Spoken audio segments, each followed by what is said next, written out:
Gold trusted gold buyers మీరు తాకట్టు పెట్టిన బంగారాన్ని విడిపించి ఈ రోజు ఉన్న మార్కెట్ ధరకు కొనబడను.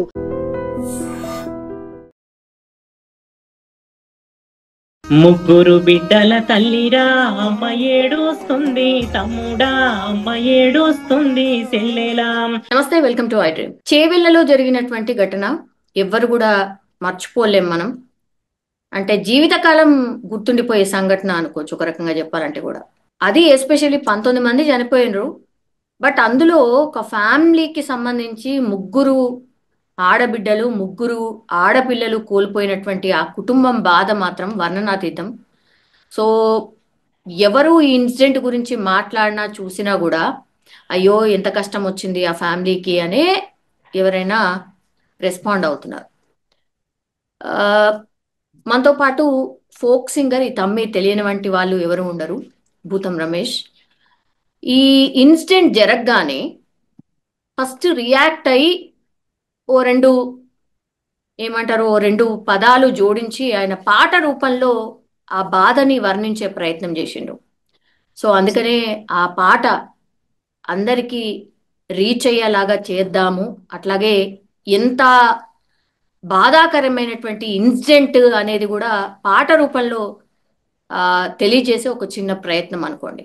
తమ్మి, ఫస్ట్ ఆఫ్ ఆల్ నిజంగానే అంటే ఈ సంఘటన జరగగానే పాట రూపంలో నువ్వు రాసి పాడడం అనేది బాగా అనిపించింది. నేను అనను గాని బట్ నిజంగా బాధ అనిపించింది. అంటే వినంగానే బాధ అనిపించింది. తమ్మి, ఎందుకు రాయాలనిపించింది వెంటనే పాట? నిజంగా ఈ సంఘటన చూడగానే నిజంగా నా హృదయం అయితే చాలా అంటే చాలా బాధ అనిపించింది అక్క. ఎందుకంటే ఒక్క ఫ్యామిలీలో ముగ్గురు ఆడవాళ్ళు, ఈ రోజులలో సమాజంలో ఆడవాళ్ళు వద్దనుకున్న సమయంలో వాళ్ళు ఒక ముగ్గురు ఆడపిల్లలు అయ్యుండి మంచిగా చదివించుకుంటూ ఉంటున్న సమయంలో వాళ్ళు వెళ్తున్నారనమాట చదువుకోవడానికి. అలాంటి సమయంలో ఈ సంఘటన జరగడం వల్ల చాలా కుదిపి వేసింది అనమాట. నిజంగా ఆ తల్లి పడే ఆవేదన, బాధ అన్నింటిని జోడించి ఒక పాటతోని మన ఐ డ్రీమ్ ప్రేక్షకులు కూడా వినిపించాలని అనుకుంటున్నాక. ముగ్గురు బిడ్డల తల్లిరా అమ్మ ఏడుస్తుంది, తమ్ముడా అమ్మ ఏడుస్తుంది, సెల్లెలా. ముగ్గురు బిడ్డల తల్లిరా అమ్మ ఏడుస్తుంది, సెల్లెలా. ఎటు పోయినారే తల్లులు, కొడుకులోలే మేము పెంచేరా, కోటి కోర్కెలతో ఉండే నాన్నరా, నాన్న గుండె వగిలి పాయరా. ప్రేమతో పెంచిన బిడ్డల్లో కంకరాలే కాష్టమాయేనా, మీ ప్రాణాలు విలవిలలాడేనా. అమ్మ నాన్నలు గుర్తొచ్చిండ్రా, ఓ అమ్మ నీ నన్ను పిలిచిండ్రా, ఓ నాన్న నీ మీరు ఏడ్చిండ్రా. మాయదారి బస్సు ఓ బిడ్డో మిమ్ము మాయము చేసిందా నా బిడ్డ, మాకు దూరము చేసిందా ఓ బిడ్డ. ఇది ఎవరు చేసిన పాపమమ్మో, ఇక ఏ దేవుడు చేసే కర్మో. నా కడుపు కోత ఎవ్వరమ్మో, నాకు కరుణ చూపేదెవ్వరమ్మో. ముగ్గురక్క చెల్లెల్లో బిడ్డో, ముగ్గులేయంగా మురిస్తిని నా బిడ్డో. బతుకమ్మంటే ఇష్టమే నా బిడ్డ, యాడ ఉన్నారమ్మ బిడ్డలో, ఎటు పోయినారమ్మ ఓ బిడ్డో, ఎక్కడున్నారమ్మ నా బిడ్డ. ముగ్గురు బిడ్డల తల్లిరా అమ్మ ఏడుస్తుంది, సెల్లెలా. ఎటు పోయినారమ్మో తల్లులు, మరిగిపోయే కన్న కడుపమ్మ, కడుపు కాలిపోయినది చూడమ్మో. నా బిడ్డలెటు పోయేనోయమ్మా, కొడుకులో పెంచుకుంటేని, నా కోరికలే ఆశలా కలిసేలే, నా బిడ్డలో గాలిలో కలిసేలే. మొత్తం ఆ ఇన్సిడెంట్ అంతా కూడా అంటే పాట రూపంలో చెప్పే ప్రయత్నం ఒకటి జరిగినట్టు అనిపించింది పాట వింటే మాత్రం. అంతేనా? అవునక్క. నిజంగా ఊర్లలో ఎవరైనా చనిపోతే కాష్టం అంటే ఏం చేస్తారంటే మామూలు కట్టెలు పెట్టి చనిపోయిన వాళ్ళకి అట్లా చేస్తారనమాట. కానీ నిజంగా ఈ దుర్ఘటన ఎట్లా, కంకర్ రాళ్ళే వాళ్ళకు కాష్టం లాగైంది. కంకర్ రాళ్ళు మీద పడి వాళ్ళు కాష్టం లాగా పేరుకొని పోయి ఊపిరి ఆడక, అంటే వాళ్ళు అక్కడ చనిపోయినారు. ఆ ముగ్గురిని కన్నా తల్లి కూడా ఎంత విలవిలలాడిపోతుందో మనం కూడా గమనించాల్సిన అవసరం ఉంది. ప్రతి ఒక్కరు కూడా ఇలాంటి ప్రమాదాలు జరగకుండా చూసుకోవాలక్క. ఒక్క ఇంట్లోనే ముగ్గురు చనిపోతే అది ఆ శవయాత్ర కూడా నిన్న చూసినవా తమ్మి? అందరు చూసినాక ప్రతి ఒక్కటి నేను చూస్తున్నాం. అవును. ఒక చోటనే ముగ్గురిని పడుకోబెట్టి కూడా ఆ తల్లి తన గుండె బాధలతోని ఎట్లా ఏడుస్తుందనంటే అసలు ఘోరంగా, చాలా అంటే చాలా ఘోరంగా ఏడుస్తుంది. ఆ తల్లి ఆవేదన ప్రతి ఒక్క లోకానికి కూడా శోకమేక. కరెక్ట్. తమ్మి, అట్లాగే ఈ ఇన్సిడెంట్ కి కారణము ఎవరు అన్నప్పుడు ఒకటేమో రోడ్డు, ఇంకోటేమో ఉమ్, ఇప్పుడు డ్రైవర్, ఎవరైతే ఆ టిప్పర్ డ్రైవర్ ఉన్నాడో అవును. ఆ డ్రైవర్ కి సంబంధించి కూడా నువ్వు ఒక పాట రాసినట్టున్నావు కదా, అంటే ఈ ఇన్సిడెంట్ తర్వాతనే. యా యా ఆ అవునక్క. ఆ ఆ ఆ పాట కూడా ఒక్కసారి డ్రైవర్ అన్నల కోసం. ఓకే అక్క, ఓకే. యాడా ఉన్నారో, ఎక్కడున్నారో, ఎప్పుడొస్తారో మా డ్రైవర్ అన్నాలో. పుట్టిందొక్కాడా 10 ఊర్లేనికేలా, ప్రాణాలన్నీ సెతిన నడిపేటి డ్రైవర్ అన్నా. ఇంటి కాడాలి పిల్లలున్నారే, మీరు మరిసినారన్నా ఓ డ్రైవర్ అన్నలో. యాడా ఉన్నావో, ఎక్కడున్నారో, ఎప్పుడొస్తారో మా డ్రైవర్ అన్నాలో. పుట్టిందొక్కాడా 10 ఊర్లేనికేలా, ప్రాణాలన్నీ చేతుల బట్టి నడిపే సిన్నోడా. ఇంటి కాడాలి పిల్లలు ఎదురు చూస్తుంటే, మా నాన్నే వస్తున్నాడని పిల్లలు అల్లరి చేస్తుంటే, ఒక్క బుక్క తిను అని ఆలి అడుగుతుంటే, బస్సుకి లేటి అయ్యిందని పరుగులు తీస్తుంటే, బస్సే నీళ్ళురా బంధువులే ఊరంతరా, ఏ ఊరని అడుగుతావు ఊరంతరా. పండగ ఉండదురా నీకు పబ్బ ఉండదురా, బస్సులోనే పండగ జరిపే నీదేరా. యాడా ఉన్నావో, ఎక్కడున్నావో, ఎప్పుడొస్తారో మా డ్రైవర్ అన్నాలో. ఇల్లే విడిచారా, కన్న ఊరుని మరిచారా, ఊరంతా మీరు తిరుగుతున్నారా.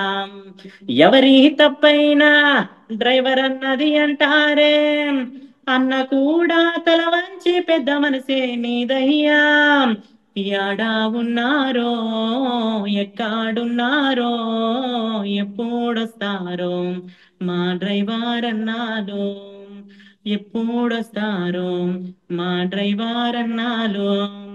వేగం తగ్గించు, భద్రతానే పాటించు, ఏదేమైనా గాని డ్రైవర్ అన్నా సలాము. నీకు ఏదేమైనా నీ డ్రైవర్ అన్నా జాగ్రత్త. ఆయనకు సూచనలు చేసినావు, అట్లాగే మనం ఎట్లా ఫీల్ అవుతాం.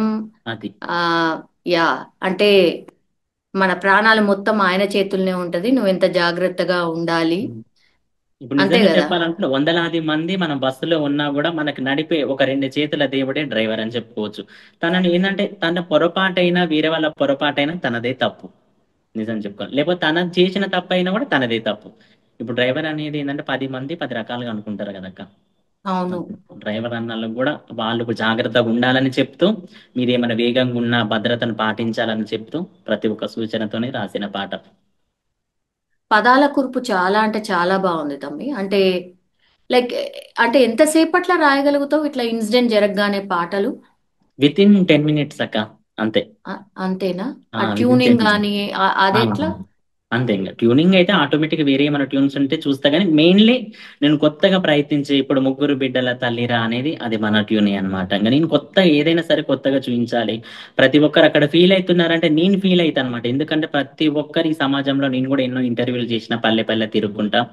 బట్ కానీ నాకేమనిపిస్తుంది అంటే అందరూ మన వాళ్ళే, అందులో అందరూ బాగుండాలి, అందులో మనం ఉండాలని కోరుకుంటాం. కాబట్టి ప్రతి ఒక్కరి గురించి ఎప్పుడైనా ఎక్కడైనా ఆలోచిస్తాక, ఇదే అని కాదు, ఇంకా ముందు ముందు ఎలాంటి సంఘటనలు జరిగినా, కష్టమైన నష్టమైన మంచి అయినా చెడు అయినా నా పాట ఉంటదని మనస్ఫూర్తిగా నేను నైట్ డ్రీమ్ ప్రేక్షకులకు చెప్తున్నా.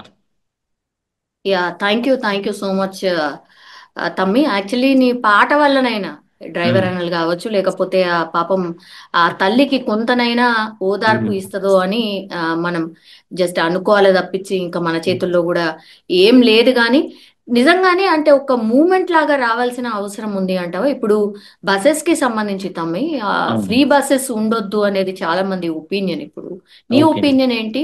ఫ్రీ బస్సెస్ అంటే అక్క మనం ప్రయాణిస్తాం కానీ బస్సుది తప్పు అనేది మనం చెప్పుకోలేము. ఎందుకనంటే ఎక్కడ ఏం తప్పు అయినా సరే రోడ్లు మాత్రం కంప్లీట్ గా ఎక్కడ ఉన్నా కూడా కరెక్ట్ గా ఉండాలి. కొన్ని కొన్ని పల్లెటూళ్ళలో చూస్తే అసలు రోడ్లే ఉండవు. అక్కడ చూసిన ఏరియాలలో కూడా సైడ్ డివైడర్లు లేవు, ఏం లేవు, డైరెక్ట్ ఒక ప్లెయిన్ రోడ్డే ఉంది. అక్కడ ఎలా ఉందో మన సిచ్యువేషన్ అయితే చూడలేదు. బట్ మనం అందరూ చెప్తున్నారు, మనం వింటున్నాం. కానీ రోడ్లు అనేది కూడా కంప్లీట్ గా గవర్నమెంట్ కూడా స్పందించి ఎక్కడున్నా సరే ఎలాంటి రోడ్లైనా కొంచెం మార్పులు చేర్పులు చేయాలని మనస్ఫూర్తిగా కోరుకుంటున్నాం. ఇప్పుడు ఆ యా బస్సులో ఉన్న 19 మంది ప్రాణాల తల్లులు కొడుకులు ఎంతమంది ప్రాణాలు విలవిలలాడిపోతుంటాయి. ఎంతో మంది బస్సు ఎక్కేటోళ్ళు ఆగిపోయిన వాళ్ళు ఉంటే అరే మనం ఆ రోజు ఆ బస్సు ఎక్కితే మన ప్రాణాలు కూడా పోవేమని ఎంతమంది హ్యాపీగా ఫీల్ అయి ఉంటారు. ఉమ్. బట్ కానీ అందరం మనం బస్సు వాళ్ళు డ్రైవరే కాదు గవర్నమెంట్ అందరం కూడా జాగ్రత్త తీసుకోవాలి. కానీ ఇప్పుడు అసలు ప్రయాణం చేయాలంటేనే భయపడిపోతున్నారు కదా తమ్మి. అవును. అంటే ఎక్కడ కూడా సేఫ్టీ లేదు అన్న ఫీలింగ్కే వచ్చేసిండ్రు ఎవరైనా సరే. అటు రోడ్వే కానీ, రైల్వే కానీ, లేదంటే ఎయిర్వే కానీ, ఈ అవును. మూడిట్లో కూడా ఏదో ఒక ఇన్సిడెంట్ జరుగుతుంది. అవును. అవునక్క. అవును. దీని మీద కూడా ఏమైనా ఫ్యూచర్లో పాట రూపంలో ఏమైనా రాసే ప్రయత్నం ఏమైనా చేస్తావా తమ్మి? ఖచ్చితంగా రాస్తా అక్క. ఖచ్చితంగా. ఎందుకంటే మంచికే రాస్తా. ఎందుకనంటే జరగకూడదని రాస్తా ప్రతి ఉమ్. ఒక్కరికి కూడా. ఎందుకనంటే ఉమ్. అట్లా నేను ఖచ్చితంగా నేను చెప్తున్నా. సమాజంలో ఇట్లాంటి పాటల రూపంలో కూడా వెళ్తే చాలా తొందరగా రీచ్ ఉంటది కూడా. అరే ఇం- తమ్ముడు చెప్పింది కరెక్టే కదా, తమ్ముడు పాడింది కరెక్టే కదా అన్నట్టుగా. ఇంకొక పాట ఆల్ ది కూడా బెస్ట్. మన అందరి మనుషుల గురించి కూడా ఒక్క పాట పాడుతాను ముగించుకుంటాక. ఓకే. ఉమ్. ఏది రాదురా నీతో పాటు ఓ మాయల మనీసి, కాటిలోనే కాలే కట్టెకు నీకు శివరి సోపతి. ఏది రాదురా నీతో పాటు ఓ మాయల మనీసి, కాటిలోనే కాలే కట్టెకు నీకు శివరి సోపతి. ఇల్లు అంటావు పిల్లలంటావు ఎంటరాదురవో నరుడా. ఇల్లు అంటావు పిల్లలంటావు ఎంటరాదురవో నరుడా. మూడు మూరల జాగరానితో మురిసిపోయే నేడురా. ఎదిరాదురా నీతో పాటు ఓ మాయల మనీసి, కాటిలోనే కాలే కట్టెకు నీకు శివరి సోపతి. కాటిలోనే కాలే కట్టెకు నీకు శివరి సోపతి. ఈ జీవిత సత్యం తెలుసుకుంటే సరిపోతుందేమో కదా తమ్మి ఇక. అంతే కదా. నిజామాకి ఏది రాదు వెంట గర్వం వద్దు అన్నన్ని రోజులు. అవును. థ్యాంక్ యూ తమ్మి and all the thank you అక్క. Best. And for more videos, Please subscribe to iDream. Please subscribe to iDream. Please subscribe iDream. And please subscribe to iDream. For more videos, subscribe to iDream. please like, share, and subscribe to the channel. Congratulations, iDream. Subscribe to iDream. Subscribe to iDream. So subscribe to iDream Media. iDream ki iDream team అందరికి huge congratulations. Please subscribe iDream Media. Please subscribe to iDream. Subscribe iDream. Please subscribe to iDream. iDream అంటే నా కళల ఛానల్ను subscribe చేసుకున్న నోరు తిరుగుతలేదు. మీరైతే గంట గుర్తు కొట్టండి. For more such videos, please subscribe to iDream. Subscribe to iDream. Please subscribe to iDream. Please subscribe iDream Media. Please do subscribe to iDream. Please subscribe to iDream Media. For best entertainment and information, please subscribe iDream. And don't forget to subscribe to iDream.